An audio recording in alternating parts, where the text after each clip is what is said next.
Welcome, everyone. My name is Josh. I'll be your moderator this evening. I'm excited to welcome Philip Curtis as our speaker tonight. And before we get started, I just wanted to point out that C is not available for tonight's webinar. Philip, welcome, and thank you for being with us tonight. I'll pass it over to you now. Awesome. Thank you so much.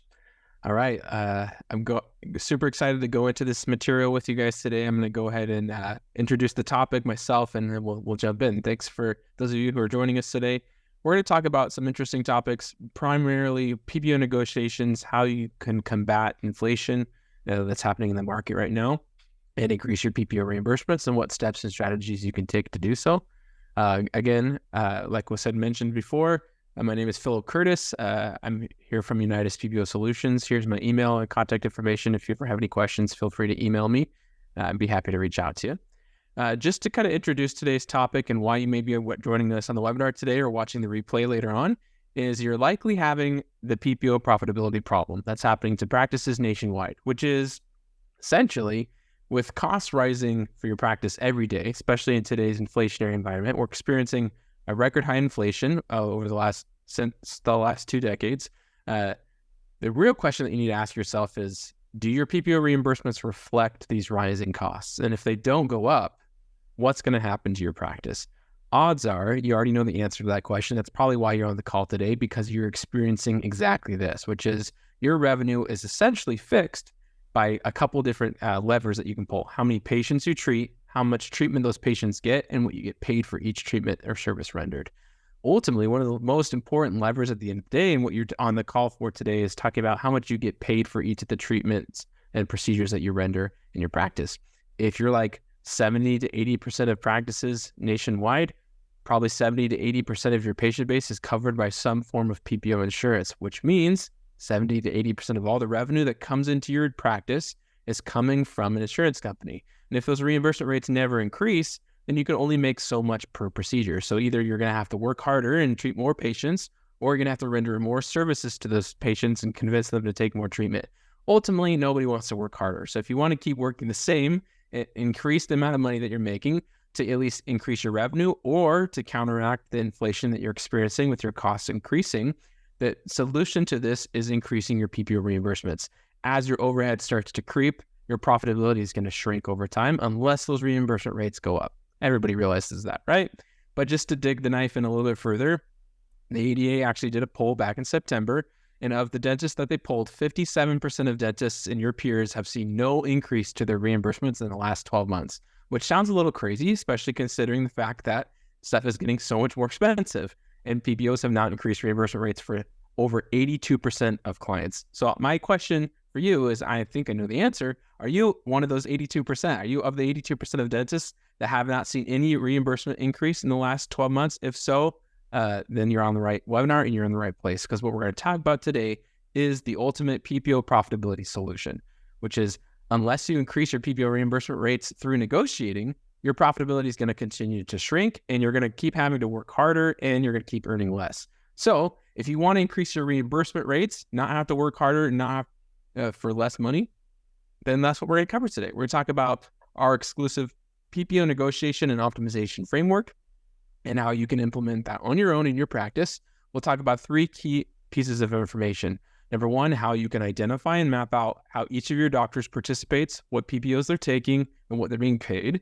Number 2, how you can utilize Unitas' proven 3-step framework in your own practice on your own to boost your negotiation potential and success. And then lastly, we'll talk about the simple calculation you can use to forecast your actual potential PPO negotiation return on investment.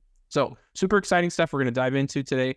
But real quick, I've already introduced myself. Let me introduce the company I represent. So why do we know how to fix this problem? So Unitas has negotiated for dental practices since 2011. We've worked with thousands of practices in all 50 states. Right now, we represent over 1,800 dental practice locations. That's a mix between large DSOs to small individual practices, very similar to the ones that are on the call today. We have over 100 PPO insurance consultants on tap.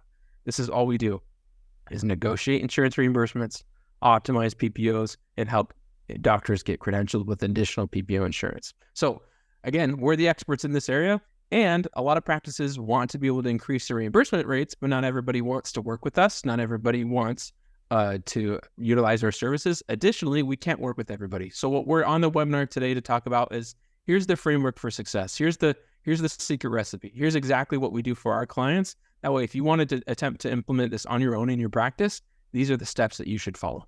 Okay, so I'm going to go through that today. We have a lot of information to go through, and I'm going to try to dive through this as much as I can so we can talk about Q&A and answer any questions that you guys have. But we're going to go through those 3 steps right now. Before we do that, I just want to put a plug in here. And if you want to take copious notes, go for it. However, the entire slide deck I'm going to go through today and the exact framework of what you're going to follow in your practice. If you want to download the step-by-step guide, it's kind of like a workbook that explains step-by-step what you need to do in order to implement this in your practice. You can get that for free. All you got to do is go to www.ppoguide.com or just scan this QR code down below. If you haven't done that before, just open the camera phone in your iPhone, hold up the phone to the QR code, and it should allow you to click and scan that QR code, or you can go to PPO Guide. All you got to do is put in your name, your email, and you can download that PDF, print it out right now, or print it out and give it to somebody in your team later to implement. So unless you want to take a bunch of notes, I highly recommend that you go and download that now. So let's dive in. We're going to talk about the PPO Negotiation Optimization Framework. Primarily, let's talk about how you can identify and map out the specific PPO participation of each doctor in your practices and identify any potential issues and what you're getting paid on those now to understand what you're trying to negotiate. What PPOs am I on? How am I being paid by those? What are my fee schedules?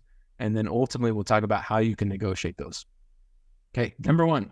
If you want to identify and map out the particular PPOs that you're in network with to figure out which PPOs you're actually taking and what they're actually supposed to be paying you, and if there's any differences across your doctors or across your locations, this is the step in the framework for you to follow. So number 1, we'll talk about how to discover and map out that PPO participation. We'll talk about how to receive and document your actual fee schedules and what those reimbursement rates are. And then lastly, we'll talk about one of the first strategies you need to employ if you're going to try to negotiate, which is to fix any UCR and reimbursement discrepancies, which we'll dive into as well. All right, and as I go through this, feel free to use the Q&A or chat window down below. If you have any questions as we go through this presentation, feel free to click that, put those through, and we'll get to those at the end of today's presentation. I'm going to move quickly. So again, go to ppoguide.com to download the workbook so you can follow along. Hopefully I'm sure there'll be a replay for this. So if you're going through this presentation today and thinking, oh man, I wish, so-and-so was able to watch this, I'm sure there'll be a replay. But additionally, that workbook will be super helpful. But today, the goal is for me to help hold your hand, walk you through what the steps are, and to fill in any blanks that are missing in that workbook. Okay? Let's dive into the next step.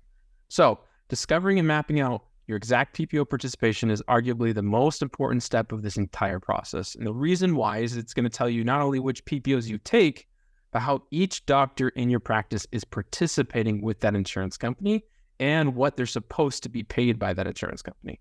Now, automatically, you might, depending on who you are at the practice, whether you're the dentist or the office manager or the insurance coordinator, you might already feel like you have a good handle of which PPOs you're taking, which is great. However, we're looking at a layer deeper than what most practices look at. Most practices think of insurance participation as an on or an off switch, which is I'm either in network with insurance or I'm out of network with insurance, which is right. However, there's a layer deeper to that matters more importantly to negotiations than what most practices think about, which is if my doctor or doctors are in network, how are they in network? Are they directly contracted with that individual insurance company? Are they being leased through a different PPO, or are they in network with that insurance under an umbrella company? And we'll talk about those differences, what they mean, and then we'll talk about how you can call provider relations and collect this information. So let's dive into those differences. Number 1, if you're directly contracted with an insurance company, what that means is you, the doctor, have credentialed with an insurance company. Let's say this is Aetna. You credentialed, you send an application to Aetna, you agreed to Aetna's fee schedule. And so when you treat Aetna patients and you send the claim into Aetna, obviously they'll send the claim back, pay it in network, but they're paying it according to Aetna's rate of reimbursement. Okay. What I've just described sounds probably pretty familiar. That's how insurance typically works. But not every relationship you have with an insurance company is going to be a direct contract. It's very common that it will morph into something more like this. So what this looks like is what we call PPO to PPO leasing. So this is usually the result of a direct contract mixed with not currently being in network with another PPO. So what can happen here is, let's say couple years ago, you did credential with Aetna, you did agree to the rates of reimbursement, but maybe you never credentialed with Guardian, or you never credentialed with Sun Life or another PPO, or they just didn't get your application yet, right? So what can happen is every insurance company under the sun has the ability to lease you out to other insurance companies. What that means is Guardian can come along and say, hey, now we see that you have these doctors in network. We don't have these doctors in network. They haven't credentialed with us, but we'd love for them to be in network. Why? Because in order for them to treat our patients and for those claims to be paid, they need to be in network with us. And our patients typically aren't happy if they don't see an in-network doctor. So I need to access this doctor. I need to get him or her in network. So obviously I've probably tried to convince the doctor to join me, but for some reason they haven't credentialed. So my next strategy would be to go to other insurance companies as an insurance company and try to lease doctors from them. So with the sign of a pen, Guardian can lease you or a series of doctors in the area from Aetna, pay a small fee for that each year. And then all of a sudden, with the sign of a pen between two insurance companies, you're now in network with Guardian through the Aetna contract. So you've never credentialed with Guardian, you've never signed any paperwork with Guardian, and now you're in network. So when you do treat a Guardian patient, so maybe now they start showing up at your practice, or maybe they were already there, and you've probably already been sending claims to them, just expecting them to be paid out of network. Well, now if the claim comes back and it's paid in network, and you weren't expecting it to, it's probably because this happened. Guardian partnered with Aetna, or PPOB partnered with PPOA, and now you're in network through that leasing arrangement. So what that would look like is Guardian, in this example, would send the claim back. It's paid in network, but it's paid according to Aetna's fee schedule. So if you look at a fee schedule, the rate of reimbursement that you agree to with Aetna, if Guardian's paying you $85 for this procedure, that's because that's what you agreed to get paid by Aetna. So they're literally just borrowing the contract, borrowing their agreed upon reimbursement rates, and saying, this is now how we've accessed you. Okay. When I describe this, a lot of practices don't realize that this is a thing. They also look at this and they go, how is that legal? And how do I get out of it? Which is not my intention in describing it this way, because a lot of times being leased through an insurance company is one of the most profitable, highest paying options out there. So don't be so quick to say, oh, I've got to get out of all these, right? It's a little frustrating if you don't realize that this is happening. However, think about it this way. Sometimes it's the most profitable fee schedule, most profitable way for you to be in network. So the answer to your question, how it's legal, is because every time you've credentialed with an insurance company, in the terms and conditions, they have a provision in there that allows them to lease you out. And that's a non-negotiable provision that you can't take that out of the contract. So every insurance company you've ever credentialed with has this legal power to do this. So that's answering number one. Number two is, how do you get out of it? Well, if you wanted to, you would need to send in what are called opt-out letters to multiple parties to opt out of these relationships. However, again, don't be so quick to opt out of those, because that might be actually a pretty good fee schedule. And then if you do opt out, you might end up on a worse fee schedule or out of network if you didn't want to be out of network. So again, we don't want to jump the gun there. The goal here is just to understand that PPOs lease from each other. And that's a potential way that you as a doctor or your doctors in your practice could get paid by insurance companies. So knowing that is important, because when we're collecting the participation, if you find out I'm being leased by Aetna through Guardian or from Guardian through Aetna, that's going to influence the strategy you'll use to negotiate this scenario, because it's way different than being direct. The strategies you'll implement to negotiate a direct contract are way different than the strategies you'll use to negotiate a leasing scenario. That's why this all matters. And also it matters because you're getting paid two different reimbursements under each scenario. If you're paid directly by an insurance company, you're paid through their fee schedule, and whatever that fee schedule reimbursement is. If you're paid through a leasing arrangement, you're paid through a different PPO's fee schedule. And to make matters worse, if you have multiple doctors, even at one location, participation follows the doctor. When you credential a doctor under a tax ID, under a location per PPO. So imagine a location, maybe those of you that are on the call right now, and feel free to put in the chat how many doctors you have. But if any of you have 3 doctors, it's very possible that one of your doctors is credentialed with somebody like Aetna directly, and the other 2 are in network with Aetna through a company called Sun Life. And the only way that you would know that is if you collected this participation and verified it, or if you were spot checking every single EOB, matching the treatment per doctor and seeing if the payment was totally different. Even then, it's still difficult to decipher. So the best way to find this out, and we'll go into this in a minute, is to collect it correctly and document it to know, are my doctors participating differently? And a lot of practices will push back on that and say, well, it doesn't matter because the owner's credentialed directly with Aetna.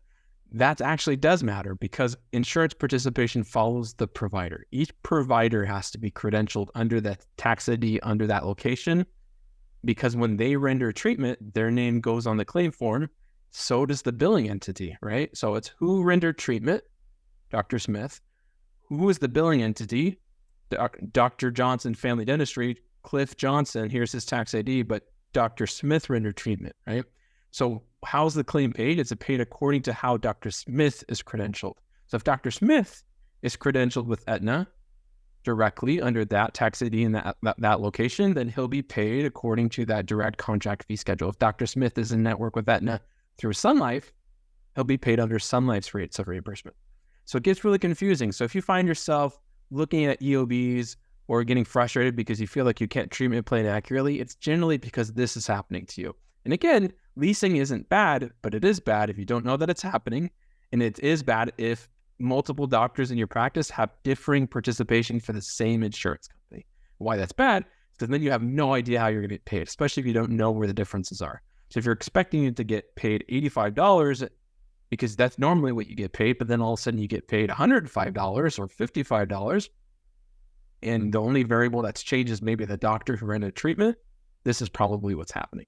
So ultimately, the goal here, and this isn't necessarily, I'm not trying to do a PPO Insurance 101, but why it matters is if you're trying to negotiate these fee schedule reimbursements, you have to know what you're starting with, right? This is the best analogy, and again, I'm beating a dead horse, is this is the x-ray. You have to know what the problem is. If they need an extraction, we're not wasting our time putting a filling in a tooth we're going to pull out, right? And vice versa. If they just need a filling, why would we pull out the whole tooth? Same thing here. If you're being leased, the strategy to improve this scenario is totally different than if you're direct. The third type of participation is what's called umbrella networking. It's very similar to leasing, but it's just a little bit different, more complicated. An umbrella network company is typically not considered the same thing as an insurance company. So umbrella companies are like Connection Dental. They also go by GEHA or GHA or GIHA. There's Carrington, there's Dentamax, there's Zealous, there's Premier Dental Group. There's a couple of different umbrella companies. If you were to say those names to your family members, they wouldn't recognize those names because they're not really insurance companies. They don't sell plans to patients. There's not a Dentamax patient walking into your practice typically, right? Or a Premier Dental Group or a lot of these are Connection, right? What an umbrella does is they create their own subset of fee schedules. They become a credentialing mechanism to credential doctors. And then once they credential the doctor with them and that doctors agree to their reimbursement rates, they turn around and they shoot your information out to tons of different PPOs at once. And so they're just a mechanism by which you can get in network with 5 or 10 or 15 PPOs all under one rate of reimbursement. So there's pros and cons to that. If that reimbursement rate is great, awesome. If that reimbursement rate is pretty low, now you've put all your eggs in a bad basket. Now, again, umbrella networks, it's not necessarily that they're good or they're bad. They're just a way that you can participate with insurance companies. So it's important to know when I'm calling to collect this information, is my doctor in network directly? Is she in network through a leasing arrangement? Or is she falling underneath an umbrella? So if I'm calling MetLife, MetLife should be able to tell me if she's in or out of network. And if she's in network, how is she in network? They'll say, oh, she's directly contracted. Here's the fee schedule. Here's the effective date. Oh, we see that this doctor's in network with MetLife through United Concordia, so she's being leased. Oh, or actually, we see this doctor's in network with MetLife through our Connection Dental contract, which is an umbrella network. And here's their contact information, right? So that's how you gather that participation. Additionally, what makes the most sense for me at this point is to say you have to understand how you participate before you can know what you can do in terms of negotiating and optimizing. And gathering all this information is a little bit like pulling teeth, no pun intended, because it takes a bunch of time. It's kind of uncomfortable, and the insurance companies generally don't answer these questions very quickly. But once you gather this information, then you'll know what you need to do. So if you're trying to collect this information, let me go backwards. You need to call provider relations. That's the best place to start to confirm your participation per doctor, per location. So again, at the end of the webinar, I'll talk to you about how you can get a contact list of provider relations phone numbers to make this collection even faster and easier. But what you want to do is build a spreadsheet out and collect and say, here are all my doctors, here are all my locations, and here are all my insurances, and here's how each doctor participates, Here's their effective date. Here's their fee schedule. Because at the same time you're collecting how they participate, you should also collect what reimbursement rate am I being paid. And that's associated to a fee schedule. And again, we all know what fee schedules are, but they're essentially a pricing table of agreed upon reimbursements from a PPO to that doctor if they're in network with them, right? So if I've credentialed with Guardian would show me a published fee schedule for my particular practice by CDT code saying, if you do this treatment, you will get paid this reimbursement, right? So while you're gathering this participation, you should be able to also gather this fee schedule from that insurance company. Sometimes you can call provider relations for these pieces of data. Sometimes you can check your portal or email them for current fee schedules, but you need to do this per doctor, per location, okay? Once you have that information, then you need to update your practice management software so it's accurate. But the thing that I want to drive the last nail in the coffin to make sure that every practice understands is if you have more than one doctor, you have to assume that every doctor potentially could be participating differently. And if you assume that correctly, you'll be correct most of the time. And the reason why is because insurance companies change your participation a lot without you being aware of it. Or because of how they've been credentialed, it's shifted over time. And so if you have 1 or 2 or 50 doctors, you have to make these phone calls and ask for every single doctor per location. Additionally, whoever's on the call today, if they've got multiple doctors, let's say you've got 3 doctors and all 3 of you are credentialed at 2 locations, one in Phoenix and one in Scottsdale, right? It's possible that Dr. Smith, even though he's credentialed at Phoenix and in Scottsdale with Aetna, it's very possible, almost super likely that he's directly contracted over here and he's being leased over here. Same doctor, 2 different addresses, same TIN, tax ID number, same insurance, 2 different reimbursements. So if you've seen that before, that's probably why. Additionally, it gets really frustrating, right? Imagine a patient comes in, you do a crown, you get paid $500 here.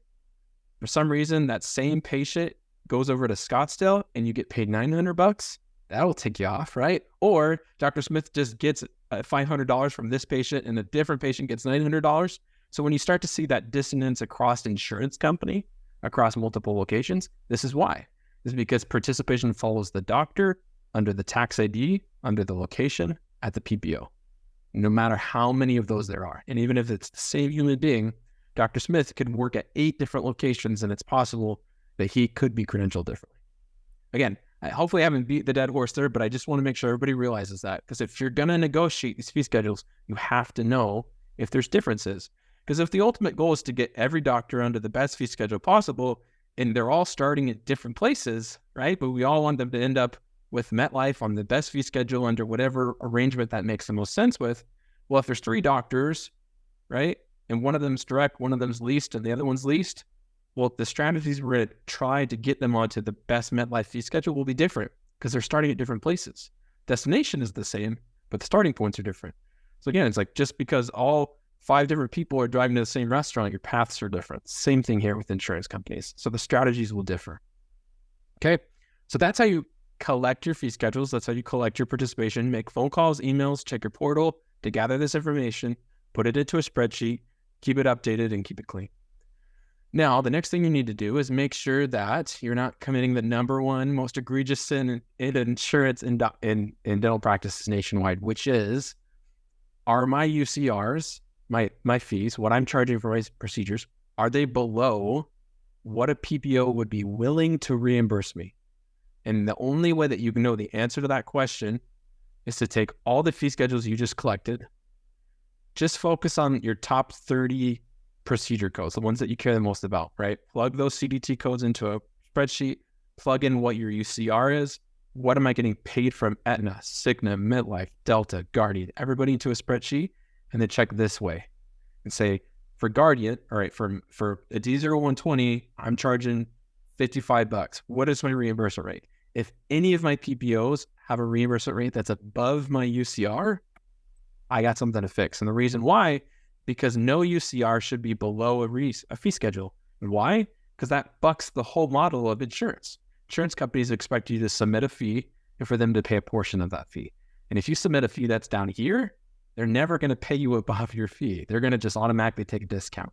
So one of the fastest things you can do to shoot yourself in the foot is to say, I'm charging $55 and they've already told you they're going to pay you 75. You're never getting 75 because you said 55 was your UCR. So if you see any of those, definitely fix them. I would typically recommend that you take the UCR, the fee schedule, and go at least 20 to 30% above that.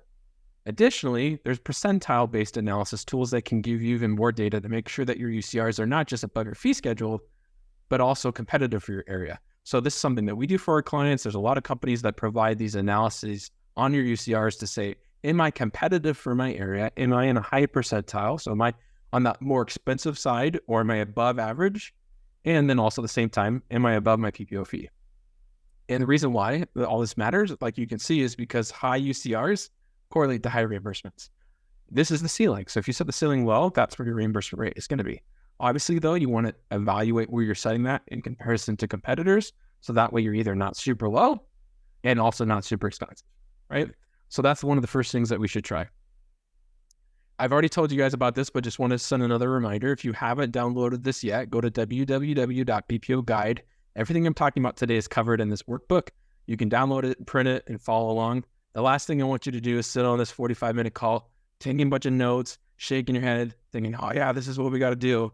And then you hop off the call, you go home, and then you never do it. This guide is at least a step in the right direction so you can implement this in your practice. So if you haven't yet, go to that website or scan that QR code and download the guide now.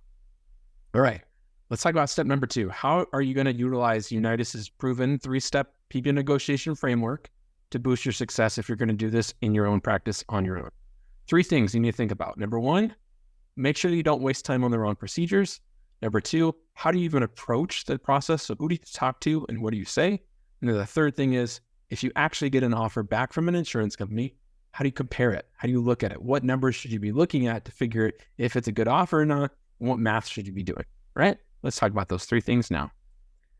Number 1, if you want to make sure you don't waste your time, especially on the wrong procedures, you need to export what's called an annual production summary from your practice management software. Every practice management software on the planet has this report. Sometimes they call it something different, but essentially what it is it's a report that lists 3 columns. The CDT code, how many times we performed that in the last 12 months, and the total production that we generated from that. Okay? Sometimes it groups it by doctor. Sometimes it does it for the whole practice. You want it for the whole practice because what you're trying to figure out is, out of all my CDT codes, what are the 20 to 35 that generate the most production for me? So throw all that into a spreadsheet, sort it by production, and then you'll get your 35 highest grossing, highest revenue producing procedure codes. You're going to use those in the previous step I was talking about when you're trying to make sure that you're not below your fee schedules. And then in this next step, when you're evaluating offers, you want to evaluate PPO fee schedules against those codes specifically, because those typically amount to about 95% of all the revenue you generate. 35 is kind of the magic number that we found. 35 procedure codes usually amounts to about 95% of all of your revenue. So if a fee schedule comes back from an insurance company and you get a rock of just like an amazing increase that rocks, well, you need to figure out, how often do I do that code, right? I don't want to get distracted by things I do 4 times a year. I want to look at the things I'm doing hundreds, if not thousands times a year, right? Additionally, you want to make sure that you're comparing the offers correctly, because how frequently you perform these CDT codes will matter. So using the previous steps I talked about, figure out what those 35 codes are in a spreadsheet, plug in your current fee schedule reimbursement and then the new fee schedule. So if you actually reach out to an insurance company and they respond back, oh, did I skip a step here? Oh, sorry, I did. Sorry. First, the next step is, how do you actually approach the PPO negotiation process? So again, first thing is figure out which procedures matter the most to your practice. Once you know that, then here's how you approach the negotiation process. Number 1, most insurance companies will consider negotiating with you every 2 to 3 years. And that's, again, there's a couple key words in that. The words are most and consider, and every 2 to 3 years. So most insurance companies will consider negotiating, right? There's some that typically don't negotiate very often. And when I say consider, it means that they won't always negotiate with you. And 2 to 3 years is typically a generally realistic timeline to expect them to have the conversation with you, right? We've been doing this for over a decade, so we know what rules they play by, and that's a pretty safe estimate. The first place for you to start, if you don't have a point of contact at an insurance company that you've worked with before, is with provider relations. the thing that you would want to say in a phone call or an email is, we're looking to request a fee schedule increase, right? We're looking to request a fee schedule increase. Then pay attention to the PPO participation that you gathered in step 1. Why? Because leasing arrangements and umbrellas come into factor now. You want to ask for the increases on the fee schedules that you're actually getting paid on. So what I mean by that is, when you're collecting your participation, if you found out that you're in network with Guardian through Aetna's fee schedule, who should you negotiate with to increase the fee schedule? You actually should negotiate with Aetna before you negotiate with Guardian, right? We'll talk about when to negotiate with Guardian and other strategies to employ here in a minute called optimization, but you need to approach Aetna first, because that's the fee schedule that's being paid for both of those patient bases, right? If you went to Guardian first and they said, sure, we'd love to negotiate with you, here's a proposed fee schedule, and here's how you get it, which is here's the contract, and you're not paying attention, what you just did is you just credentialed directly with Guardian under this new fee schedule, and you've changed your participation, which might be better, but again, it's not the best way to approach this process, because you want to make sure you're pitting different offers against each other. So again, approach the PPO that you're being paid on right now. So if you're being leased, it's who is the main payer. So if I'm in network with Guardian through Aetna, I need to negotiate with Aetna. Okay. Let's pretend like an insurance company responds back to your offer. They come back and say, sure, here's a fee schedule offer you'd like to negotiate. Here's our offer, right? Using those previous steps we just talked about, use those 35 codes, copy them out of that spreadsheet, throw them into another tab, throw in what am I being paid, because I collected my current fee schedule. What am I being paid? What are they offering to pay me into column 3? And then pay attention to the annual frequency. So plug in how frequently am I doing that code each year? Because when an insurance company negotiates with you, they might increase some codes and decrease some others, right? So a $100 procedure increase could be outweighed by a $5 procedure decrease depending on the frequency. So if they increase your pro fee, right, by $5 and your crown by $100, depending on how frequently you do those, that might be a net positive or a net negative. Obviously, that's probably a bad example, because there's usually way more pro fees happening than there are crowns. But what if it was the reverse? What if they decreased your pro fee but increased your crown? You got really excited, but you didn't do the math, and overall you actually lose money. You're making more per crown, but you're actually losing more because you're doing more pro fees. That's what I'm talking about, is when you're evaluating these offers, you need to look at how frequently do I do these to make sure it's overall net gain for me. If you've accepted the fee schedule from the insurance company and you say, okay, this is an offer I want to take, you want to make sure that you've signed it, sent it in, and then you audit your EOBs at least 30 to 90 days afterwards to verify that that new fee schedule actually went into place. Once you've signed an offer and send it back to the insurance company, it generally takes time for them to put that into place. And eventually there'll be an effective date. If they say, all right, this is now effective as of December 1st, then when you're auditing EOBs, what you would audit is every EOB with a service date of December 1st or after, I sure as heck better be paid this reimbursement that I just negotiated. And if I'm not, I'm kicking it back to the insurance company because I negotiated and that was my effective date. Again, that sounds pretty self-explanatory, but there's too many practices that we've worked with or talked to that have negotiated on their own, not verified that they got paid correctly, and it didn't get put in place.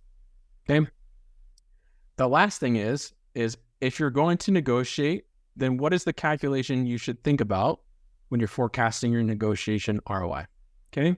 There's 3 things to consider when you're talking about negotiation ROI. Number 1, you want to think about how can I make sure my PPO fees are competitive? So if I'm going to go through the attempt to negotiate and I get an offer back from them, I could look at the math to see if it's an overall gain. But how do I know that's a good fee schedule? How do I know that's a competitive offer for my area, right? Number 2, we'll talk about is what is optimization? What is the strategy? How can you minimize the risks involved with it and maximize the benefit, because it has typically an even better opportunity than just negotiating? And the third thing we'll talk about is how do you actually calculate your potential ROI from negotiations and what math should you use? Okay. All right, let's jump into number 1. So when you're negotiating with an insurance company, there's a couple things you want to verify and understand if you're wanting to ensure that your fee schedules are competitive for your area. Number 1, when you've negotiated with an insurance company and accepted a new fee schedule, you will be locked into that fee schedule typically for a minimum of 2 years, meaning they won't renegotiate with you. So you don't want to get locked into a low fee schedule. Negotiating and saying yes to a fee schedule is a pretty serious endeavor, right? So if you want to make sure that you know that that offer is competitive, the only way you can know it's competitive is for somebody else to have access to other fee schedules in your area and other practices. The problem, though, is that as a provider, in the contracts you've signed a preclusion, or you've signed a exclusion in the contract that precludes you from sharing your fee schedules with your peers. And so Unitas, as a company that's a third party that would negotiate on your behalf, we've represented thousands of practices nationwide. We have tens of thousands of fee schedules. So we have the data to compare when you get an offer, whether we negotiated or you, to compare that offer to say, is this a competitive offer for this area or not? We're the only solution that can do that. You can't do that on their own, both legally because of your contracts and because you would not even be able to, if you legally could, gather all the fee schedules of doctors in your area to know what a fair rate of reimbursement is. There is no Zillow for dental reimbursements, right? If I wanted to sell my house today, I know exactly how much I could sell it for, and I know exactly how much somebody would actually probably pay for it because I can see all this recent purchase history, right? In the insurance game, I don't really know what the average reimbursement rate is because the insurance companies have figured out how to preclude you from sharing that. And so that's why if you work with a third party like Unitas, we give that competitive edge back to you. And we can say, hey, this is a competitive offer for your area. However, the reason why we're able to do that is because we realize that we need to maintain a professional working relationship with these insurance companies. So what we'll never do is we'll never say, hey, Dr. Smith, did you know Dr. Johnson down the street is getting paid $400 more on his fee schedule than you are? That's something we'll never do. Number one, because that will ruin our relationship with the insurance company. Number two, that'll just tick you off because we might not be able to get you that $400 difference, right? But because we're aware of what an average reimbursement rate looks like in your area, we know how hard and how far to push when we're negotiating. Does that make sense? And so ultimately, when we get an offer back, we can say this is in the average range, so we might want to take it, or say this is above average, we should definitely take it, or this is below average, let's keep pushing, okay? We also have high-level dedicated insurance contacts at almost every insurance company because this is all we do. It's negotiate day after day after day with thousands of practices a year. So we can negotiate on your behalf. We can do this process for you because we've done it for thousands of practices nationwide, which is why we have this data to figure out, is the fee schedule competitive? And we've got the time to negotiate, and we have the point of contact to get through the door to negotiate to begin with. Additionally, obviously, we have a highly trained team that this is all they do. They've got years of experience, and we've got a proven track record to negotiate and to optimize.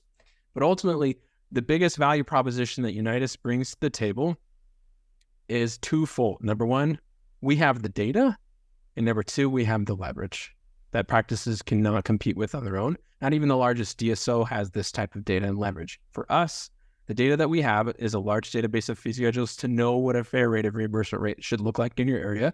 And number two, we have leverage because we're one of the largest credentialers in the country.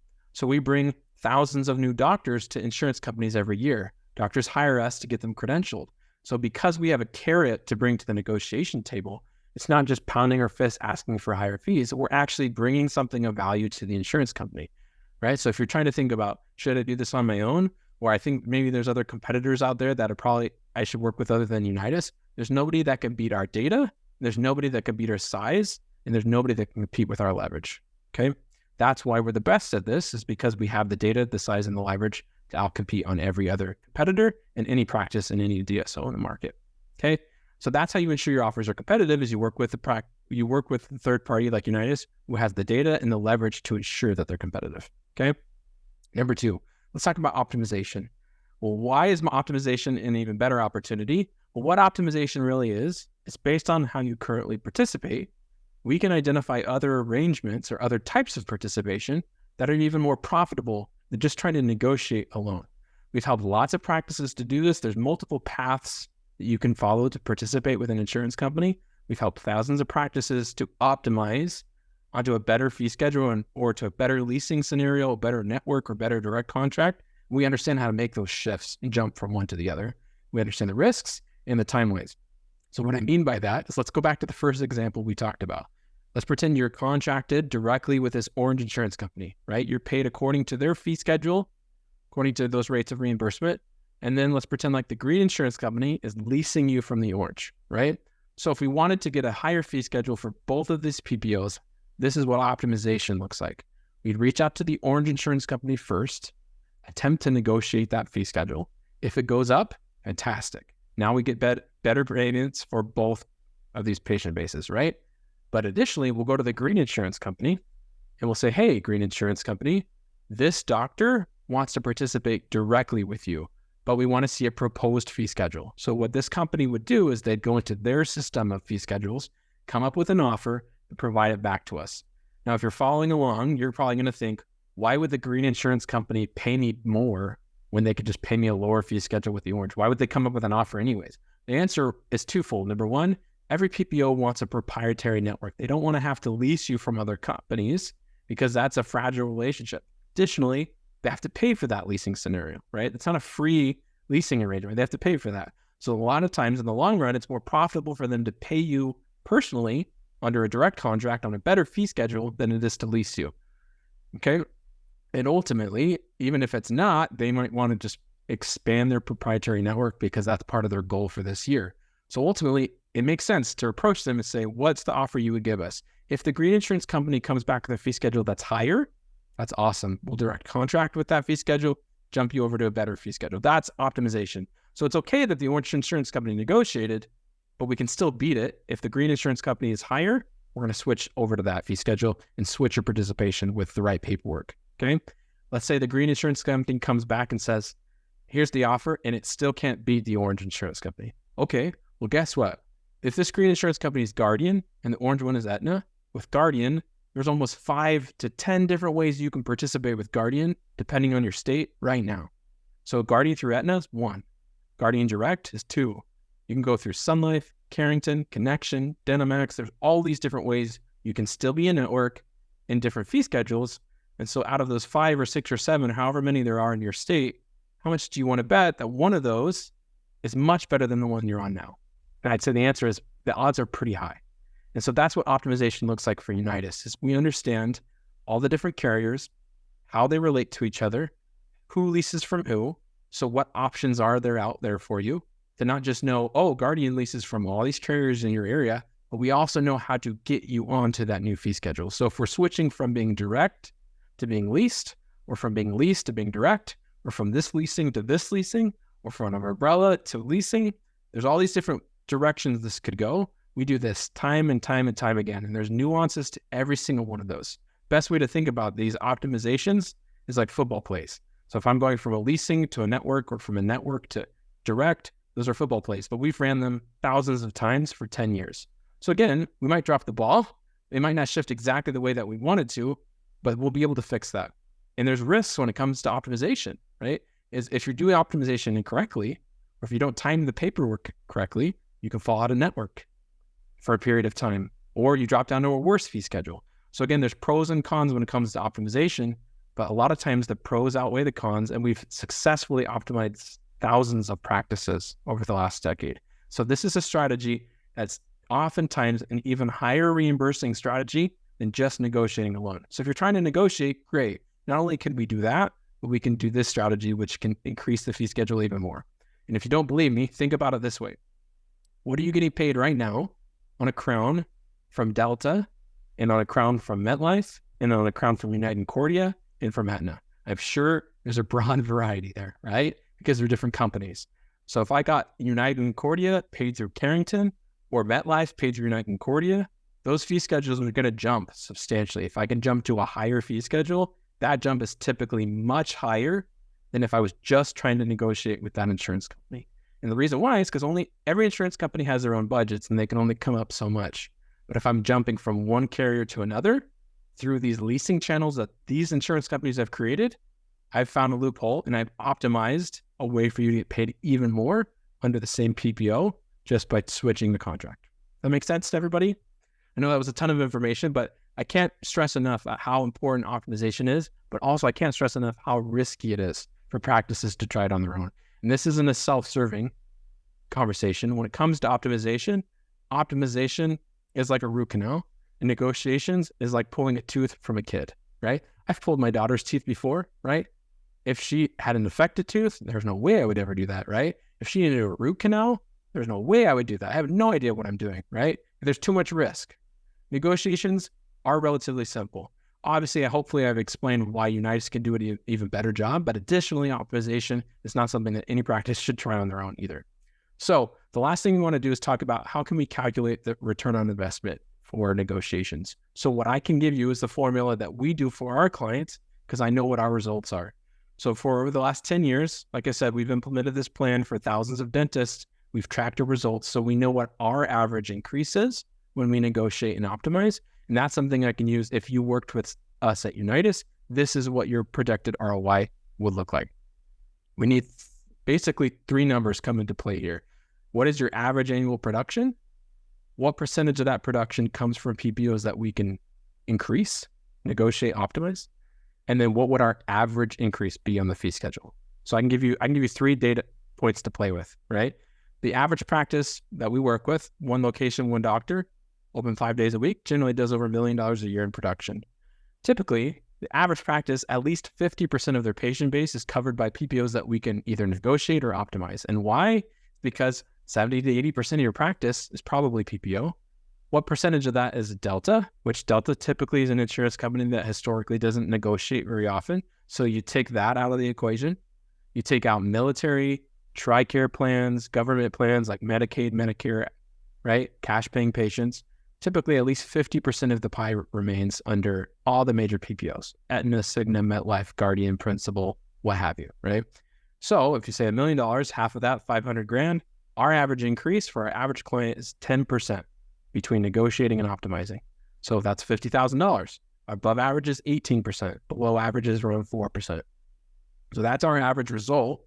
And again, I can't tell you what your ROI would be if you did it on your own because I don't know what your variables are, right? And I would assume that's pretty unlikely that you would be able to mirror our same results because you're not talking to the same people, you don't have the same leverage, you don't have the same data. But if you wanted to say, is this worth doing with somebody like Unitas? This is how you would start to approach that calculation, okay? And I'll tell you that we have different services that fit different practices depending on your scenario. None of our service fees come anywhere close to these numbers. So a more than positive ROI is what all of our practices are looking at when they start services. Our fee is nominal compared to what these average increases are. And if you have a substantially higher production, even better, okay? So here's some case studies. For Dr. Morgan in North Carolina, we negotiated 5 contracts. We optimized 2 PPOs. That was an over $64,000 projected revenue increase on just those 7 insurance companies. Dr. Baker in Texas, 5 PPOs were negotiated, 3 optimizations, over $79,000. And again, not trying to treat an additional patient, trying to get them to accept more treatment. This is doing the work you're already planning on doing. You're just getting paid more for that work you're already doing. Dr. Young, $100,000 increase, 7 insurances, 4 optimizations. So again, there's a lot that can be done here. It's just about following the correct structure. What I like to compare this to is, this is the recipe for the best pizza in the world. We'd love to cook it for you. If you want to attempt to do it on your own, here's the recipe for success, right? And here's how you can implement it. If you wanted to at least start this process and try to gather your own participation, go for it. We've talked about that today. Tactfully approaching the negotiations, make sure that you're not wasting time on the wrong procedures. But if you want to make sure that you're not getting locked into a low fee schedule, that your offers that you're getting are competitive, and that you're maximizing the opportunity to optimize, you would want to partner with a PPO expert like Unitas to evaluate those opportunities and to do this for you. Okay? Right. It's been 53 minutes. I just shotgunned so much information at everybody. So hopefully nobody feels like this picture here, just trying to drink out of a fire hose. I know I've still got most of you on the call here, so hopefully I haven't lost you. Here's my last plug. If you're going through this and shaking your head saying, okay, we need to implement this in our practice, you got to go download this, ppoguide.com. That's my last plug for that. But let me just foresee into the future. If you're still on the call today, I know you're interested in trying to increase your reimbursement rates, but if I had to make a guess, what's going to happen is you're going to either go back to treating patients, you're going to go home, or you're going to go back to scheduling appointments, and another month or another year, another decade is going to go by on low PPO fees. And like we talked about at the beginning of the presentation today, what's not going to stop? The inflation and the costs and raises and new equipment and more expensive rent, right? And contributing to retirement. So overhead's going to keep increasing. If your reimbursement rates don't, the only potential solution you have is to work harder, which I'm pretty sure most of you don't want to do. So if your practice needs higher reimbursements, which I guarantee you all of them do, if it's all right, I'd like to make a special offer for anybody that's on the webinar. If you've gotten this far, I'm making an offer to you to help you implement this much faster than what we talked about today, okay? Number one, what thing I would like you to do is schedule a free PPO consultation with our team. What our team will do, it might be me or somebody else from my team, 30 minutes or less. We'll do a screen share. We'll review your specific insurances. We'll talk about last time you negotiated, what fees you're getting paid. We'll calculate your potential return on investment, identify if you're a good fit for one of our services, which service you're the best fit for. And if you're not, we'll tell you that, let you know. We turn away a good portion of the consultations we take because we only want to work with you if we can actually do work for you, okay? If you schedule, you have to go through this link because if you do, you'll get these 3 limited time bonuses that you can only get on today's presentation. And these are super valuable, I promise. And so all you have to do is go to ppoguide.com/go, okay? Or scan that QR code. Make sure you're doing www.ppoguide.com/go or scan that QR code. If that link isn't working for whatever reason, just email me, okay? Just do Phil with a Y, PHYL at Unitas, so UNITAS, dental.com, okay? And again, if this link isn't working, then email me that and I will send it over to you. Here's what you're going to get. If you schedule this consultation and complete it with our team, you're going to get our PPO Provider Relations Master Contact List. Like I'm sure you can guess, we make hundreds, if not thousands of phone calls to PPO insurance companies every month, right? So we know what provider relations phone numbers that you need to call. Most people on your staff are going to Google it, or they have an old sticky note from 5 years ago. So if you want our master contact list so you can make these phone calls faster, or any phone call you make to an insurance company, if you want to save yourself hours of sitting on hold because you went down the wrong rabbit hole, click the wrong extension, if you want to collect your own PPO participation faster, then you can print this out and keep it handy. Easily a $199 value. This is our own internal document. You get it absolutely free. All you have to do is schedule through that link, complete the consultation, and we'll send it out to you. Additionally, we will send you our e-guide. I know there's a million ebooks out there, but this is so much better, and I'll tell you why. After 10 years, we've compiled our top answers and solutions to the most commonly asked questions. So put yourself in our shoes. We've talked to and worked with thousands of office managers over a decade. Can you imagine the amount of insurance-related questions we get for things that we don't know how to fix? Thousands, right? Thousands. So obviously, instead of just saying, I don't know, we can't help you, what we've done is we've created internal library documents for how to answer the question or where you should go to answer your question. So whether that's about down coding, balance billing, out-of-network benefits, how to update your tax ID number, how to add an associate. If you want to save yourself the hours and hours that the average office manager spends or insurance coordinator spends stumbling through these same pitfalls and problems, 35 of the most common, most popular related questions and answers that we get around insurance, you get that absolutely free as well. All you got to do is go schedule that call. That in and of itself is worth that and then some. The last thing, and I have special affinity for this because I made it just for you guys, the fee schedule analysis tool that we use internally for our clients, I built, right? That's the same tool that we use to analyze our clients' UCRs and their fee schedules. So if you want to be able to do this on your own, if you want to plug in your own, this spreadsheet I've been talking about this whole time, plug in your procedures, your UCRs, your fee schedules. So if you want to know, are my UCRs too low? Do my reimbursement rates, how do they compare to each other? What's my highest reimbursing insurance company? If you want it in an easy to use spreadsheet, it's in a Google Sheet template you can copy or you can download as Excel with all the formulas automated and calculations already in there. I build this for you. There's no way you get this anywhere else because this is what we use for our clients internally. That's easily a $499 value. So if you want to be able to run these formulas yourself, you get that as well. Okay. Quick recap, all this and more. You get, number one, the consultation with our team to figure out, can we do anything for you? Odds are we probably can.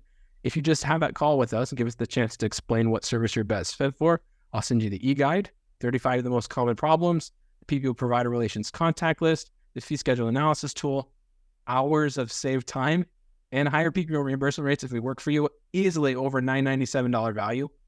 All for free. All you got to do is schedule the consultation. And odds are most of you have already done that. If you haven't, go to ppoguide.com/go. Or if you hate typing and stuff into your phone like I do, just scan the QR code. You can book the consultation with us. It takes like 2 minutes. Pick the time that works best for you. We'll hop on the call and talk to you about our service. Okay. Now would be a great time to transition to any questions. I don't think I've gotten a bunch of questions here, but happy to, if you guys have them, put them into the Q&A box. I'm going to just dive straight into the FAQs, and then I'm going to answer this question as well. The first question I got is on this list, which is, how much does Unitas charge? The answer to that is it depends on what type of practice that you are. We have 3 core services for differing practices. If you're established and you have enough PPOs, if you're looking to open or buy an existing practice, or if you have less than 4 negotiable PPOs and you're wanting to add, we have those 3 different services with different price points. Again, to figure out what our pricing is and what service makes the most sense for you, go schedule that call so we can figure out A, which pricing and what service makes the most sense for you, and B, can we even help you? And we could talk to you about how much that payment is, okay? Are there any PPOs that won't negotiate? Is a lot of what I get most of the time, which is Delta is historically the main insurance company that has historically been unwilling to negotiate with us over the past decade. We still try every month, but very rarely have they ever come back with anything. Other than that, most insurance companies have had a history of negotiating in one time or another, okay? The third question is, we're thinking about dropping PPOs. Is that something that you can help with? Again, if you're so frustrated with your reimbursements that you're looking to drop, you're not alone. We get thousands of practices every year that are in the same spot where they want to drop insurance companies. And so what we do is we say, look, we can help you evaluate whether or not you should drop. The first thing we need to fix is trying to get those reimbursement rates up. If you're unhappy with those reimbursement rates, the worst paying PPO today could, and this is an exaggeration, could become your best paying PPO 6 months from now if you negotiate properly, okay? And so after you've negotiated and optimized and gotten everything paid under the proper fee schedule, then we can help you evaluate. Now, does it make sense to drop an insurance company, okay? If you're opening or purchasing a practice, maybe you're wondering, how do I set up my PPO contracts? Do I need to get credentialed if I'm already in network at another location? Or can I just make a phone call? And the answer is kind of what we talked about earlier. If you're opening a new practice or buying an existing practice, you have to credential at this location, no matter if you've already been credentialed somewhere else before, okay? Because you're establishing that participation for you as a doctor under this new tax ID number, under this address, whether that's brand new or you just bought it from somebody that's been there for 50 years, it doesn't matter. The credentialing has to be created from scratch. However, if you're opening a new practice or you're buying a new practice, the timing is extra crucial. Part of the reason why we have a business, 90% of the people we talk to, we're fixing what should have been fixed before they credentialed with insurance 10 years ago. And so if you have the opportunity, you have to strike while the iron is hot. Before you credential with an insurance company, you have so much more leverage to negotiate the current fee schedule that they're offering to you because you haven't credentialed yet. Once you've credentialed, you've agreed to a fee schedule. Whether or not you know what it is or not, you've locked yourself into that fee schedule. So before you send in any credentialing applications, talk to Unitas so we can talk to you about how we can negotiate before you get credentialed, okay? Another one is, I'm adding an associate and I want them to treat insured patients.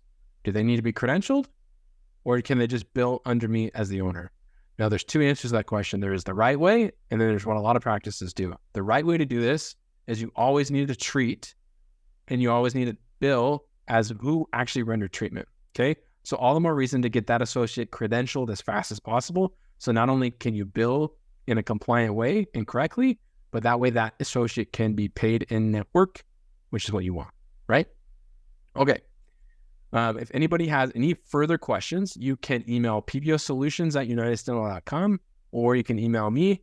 pposolutions@unitasdental.com would be the best place for you to go because they'll help you get scheduled on the consultation. If you have any questions about pricing, service, timeline, ROI, you can cover all of that on the consultation. And again, 30 minutes or less.